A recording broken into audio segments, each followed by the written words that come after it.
ఒకే ఒక ఘటన తెలుగు సినీ ఇండస్ట్రీని షేక్ చేస్తోంది. టాప్ హీరోలు పెద్ద పెద్ద ప్రొడ్యూసర్లంతా అయోమయంలో పడిపోయారు. ఇక క్రౌడ్ గ్యాదరింగ్ తో ప్రమోషన్స్ చేయడం కష్టమా? టీజర్ లాంచ్లు, ట్రైలర్ రిలీజులు అంతా సోషల్ మీడియాలోనేనా? కుదిరితే ప్రెస్ మీటు లేకపోతే యూట్యూబేనా? మూవీ రిలీజ్లకు హంగామా హడావిడి కనిపించదా?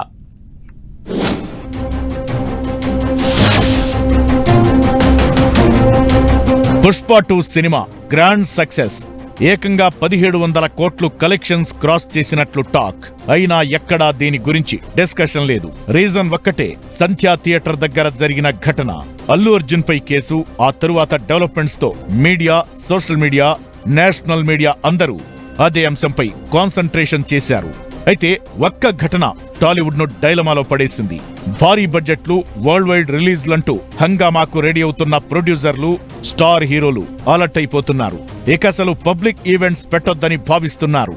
సంక్రాంతికి వస్తున్న 3 పెద్ద సినిమాల ప్రమోషన్స్ సోషల్ మీడియా వేదికగా ఎక్కువగా చేసుకోవాలని అనుకుంటున్నారు.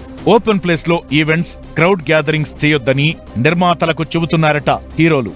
అంతేకాదు, ఫ్యాన్స్ కూడా ఎవరూ తమను కలవడానికి ర్యాలీలుగా రావద్దని అంటున్నారు.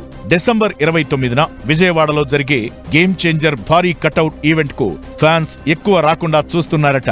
ఎలాంటి ఘటనలు జరగకుండా చూడడంతో పాటు ఫ్యాన్స్ కు దూరంగా మీడియా, సోషల్ మీడియా వేదికగానే ఈవెంట్స్ చేస్తారని అంటున్నారు. ఈవెంట్స్ చేయకపోతే ప్రమోషన్స్ ఎలా? ఇప్పుడిదే నిర్మాతలను, స్టార్ హీరోలను భయపెడుతున్న అంశం. మీడియా, సోషల్ మీడియాలో ప్రమోషన్స్ చేస్తే అంత అటెన్షన్ వస్తుందా? మూవీ పబ్లిక్ లోకి వెళుతుందా అని లెక్కలు వేసుకుంటున్నారట. సోషల్ మీడియా, ఇతర ప్లాట్ఫామ్స్ లో ప్రచారం చేయాలంటే ఏ రేంజ్ లో ఖర్చవుతుందోనని కూడా కూడికలు, తీసివేతలు వేసుకుంటున్నట్లు టాక్. సంధ్యా థియేటర్ ఘటన జరగకపోయి ఉంటే ఈ బాధే ఉండకపోయేదని మదన పడుతున్నారట సినీ నిర్మాతలు. ప్రస్తుత సిచ్యువేషన్ నుంచి బయటపడేదెలా అని తలలు పట్టుకుంటున్నారట ప్రొడ్యూసర్లు, హీరోలు.